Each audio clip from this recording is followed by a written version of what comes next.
عايزاكي تقولي لي ايه اكبر مصيبه عملتيها في حياتك؟ اكبر مصيبه عملتها في حياتي، انا مش بعمل مصايب كتير اصلا بصراحه. والله باين عليكي بصراحه. لا بصراحه هي كل حياتها مصايب اصلا. لا ما عملتش قبل كده مصايب يعني بصراحه.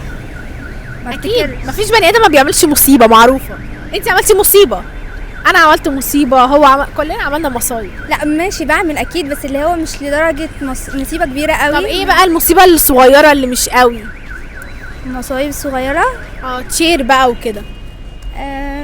لا مش عارفه بصراحه، بس انا بجد عمري في حياتي ما عملت حاجه ان هي تخلي ماما تنصدم مني او تقول ايه ده.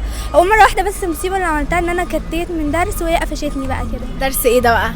كنت في درس فيزياء السنه اللي فاتت. حلو. وكنت معديه وكان في كلاب بتجري ورايا انا وصاحبتي، فانا ما كنتش متخيله بقى ان ماما هتيجي هنا ليه.